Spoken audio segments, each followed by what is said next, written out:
when it comes to Disney remaking their classic cartoons into these new shiny high def remakes, they haven't been going very well. A lot of them have kind of fallen flat on their faces. But this one, I have never seen such a horrible fall than what we've seen with Snow White this time around. How do you get a 1.7 on IMDb?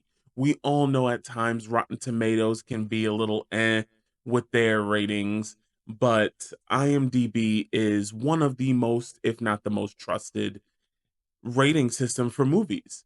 Unless you are Siskel and Ebert, most people will trust an IMDb score. And to get I believe it was a 1.7, I had to see how bad this movie was. I needed to see why it got this absolutely abysmal rating. And please understand, this movie is not good. This movie is not good whatsoever. But how bad was this movie? Well, let's talk about it.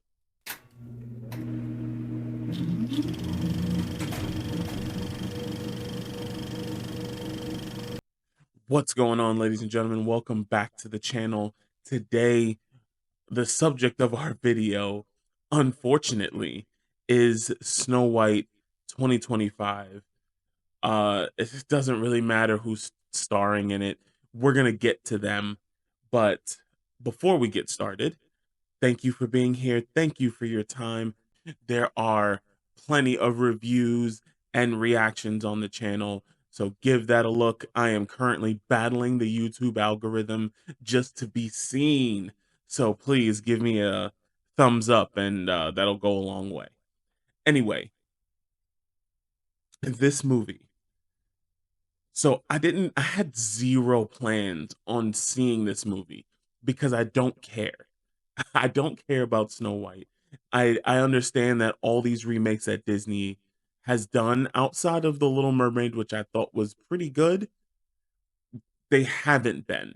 And I thought Mulan was going to be that floor that they hit, but they sank it to an entire new low with the Snow White movie.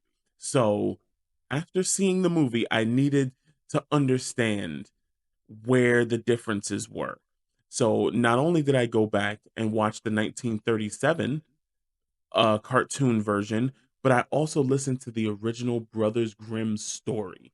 And the issues with this movie weren't even completely storyline related.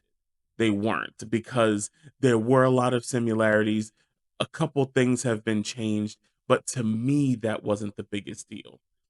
The biggest deal, my one of my biggest things, is when you go out and you get a big star simply to have a name to put on a poster and aren't necessarily the best fit for the role. Hopefully I'm going to say her name right, but Gal Gadot, oh my god, this was a bad performance. This was not good. I understand she's not a Margot Robbie. She's not she's not that caliber where she can kind of be put in any situation and it seems natural for her to become that character. She didn't do this well at all. This was such a wooden performance. And she can't sing. Did they know that prior to getting her? She can't sing. So giving her this big, long musical number to do. This was as bad as Joker 2 with Joaquin Phoenix, who cannot sing, trying to sing these very long songs. My other issue with this movie was when I did the trailer way back when, I made a comment on how nightmare fuelish these dwarves looked. And in the movie, they're even more horrifying. Watching them up close on these big screens, why do their faces look like that? In the cartoon, they have very soft features. They got rosy little cheeks. They look like cute little dudes that hang out and dig and stuff. These look like garden gnomes that were gonna murder you in the middle of the night. Hopefully, I don't get in trouble on YouTube for saying that word. Unalive you. I guess that's what we have to say instead of a word that's printed all over television.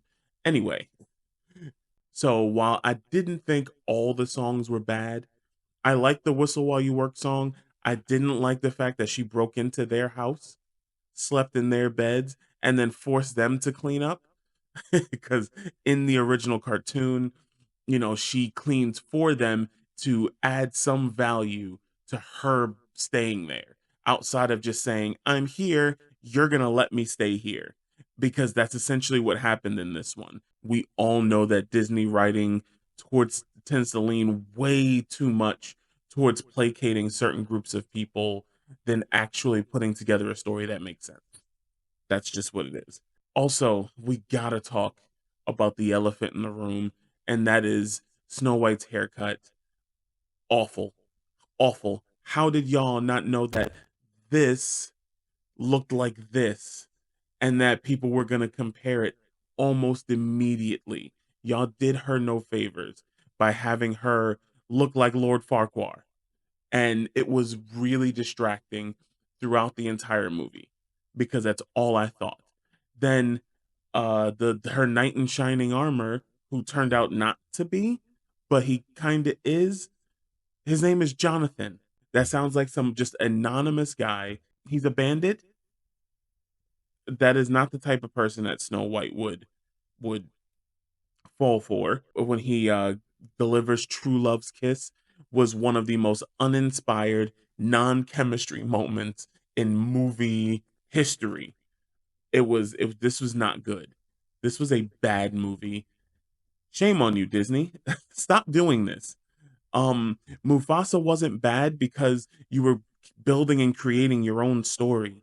But when you take these stories and you change them in unnecessary ways and you try to shoehorn people in simply to have another name to put on the marquee instead of just making a good movie, it's disappointing.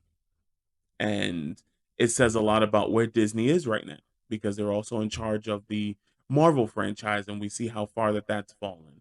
But, ladies and gentlemen, I've already spent way too much time on this particular movie. There's better movies out there. March was just a sucky month for movies. But, ladies and gentlemen, I'm going to go ahead and get out of here. Thank you once again for listening to me ramble on about movies, and I will see y'all in the next video. Peace.